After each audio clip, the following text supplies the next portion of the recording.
నమస్తే, welcome to Andhraprabha. నేను విజయ. మహబూబ్ నగర్ జిల్లాలో కురుమూర్తి జాతర ఉత్సవాలు ఘనంగా సాగుతున్నాయి. ఈ జాతర దాదాపు నెల రోజుల పాటు జరుగుతుంది.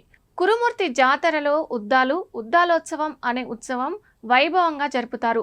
తెలంగాణ తిరుపతి, పేదల తిరుపతిగా కురుమూర్తి జాతరకు పేరుంది. తెలంగాణ రాష్ట్రంలో కార్తీక మాసంలో ప్రతి ఏటా జరిగే జాతరలో కురుమూర్తి జాతర ఒకటి.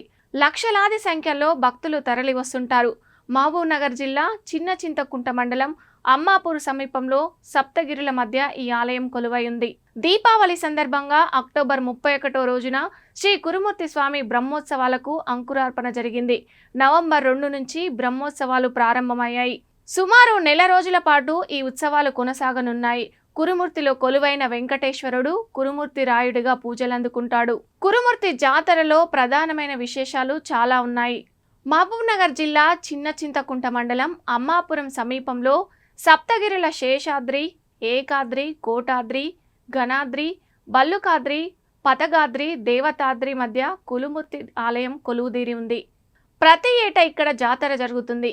ఈ ఏడాది ఉత్సవాలు నవంబర్ 2వ తేదీ నుంచి ప్రారంభమయ్యాయి. నెల రోజుల పాటు జరుగుతాయి. ఆధ్యాత్మికత శోభతో కురుమూర్తిలో 7 గుట్టలు దర్శనమిస్తాయి. ఈ కార్తీక మాసంలో జాతర సందర్భంగా ఇక్కడ గట్టు కొనభాగాన వెలిగించే దీపం అత్యంత మహిమాన్విత్యంతో చూస్తారు. చుట్టుపక్కల గ్రామాల వరకు ఈ దీపం వెలుగుతూ కనిపిస్తుంది. ఉత్సవాలలో ప్రధాన ఘట్టమైన స్వామివారి కళ్యాణోత్సవం నవంబర్ 2న జరగనుంది. అలంకారోత్సవం నవంబర్ 6వ తేదీన నిర్వహిస్తారు. ఇక 8వ తేదీన ఉద్దాలోత్సవం ఉంటుంది. ఈ ఉద్దాలోత్సవం రోజున 4 నుంచి 5 లక్షల మంది వరకు భక్తులు తరలి వస్తారని అంచనా. ఇందుకోసం భారీగా ఏర్పాట్లు చేశారు.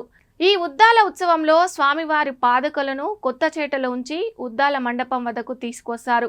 స్వామివారికి ఉద్దేశించిన పాదుకలను ఉద్దాలు అనడం ఆనవాయితీ. కురుమూర్తి ఆలయంతో ఎరుకల, మేదరి కులస్తులకు, దళితులకు విడదీయరాని అనుబంధం ఉంటుంది. పల్లమర్రి గ్రామానికి చెందిన మేదర కులస్తులు ప్రత్యేక చాటను తయారు చేస్తారు. దీపావళి అమావాస్య రోజు చాట తయారీ ప్రారంభించి ఉత్సవం నాటికి పూర్తి చేసి దళితులకు భక్తి శ్రద్ధలతో అందజేస్తారు. వడ్డేమాన్ గ్రామంలో దళితుల సమక్షంలో ఆవు చర్మంతో స్వామివారి పాదుకలను దళితులే తయారు చేస్తారు.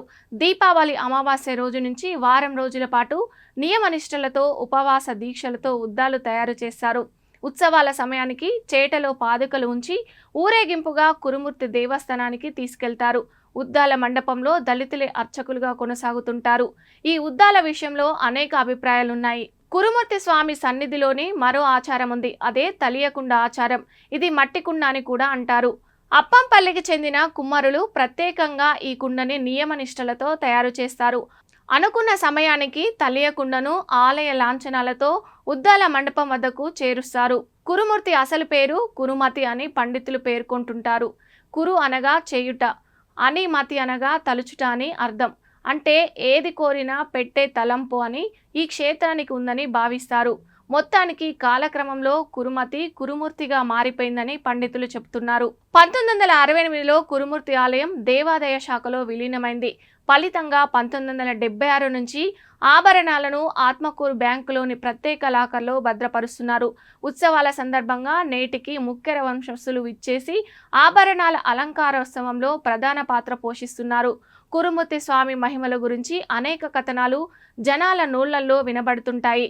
వివిధ నమ్మకాలను భక్తులు పాటిస్తుంటారు. బ్రహ్మోత్సవాలలో భాగంగా స్వామివారిని హంసవాహనంపై ఊరేగిస్తారు. కురుమూర్తి జాతర ఉత్సవాలకు తెలంగాణ, ఆంధ్రప్రదేశ్తో పాటు కర్ణాటక, మహారాష్ట్ర నుంచి లక్షలాదిగా భక్తులు తరలివస్తారు. భక్తుల సౌకర్యం కోసం అధికారులు విస్తృత ఏర్పాట్లు చేస్తుంటారు.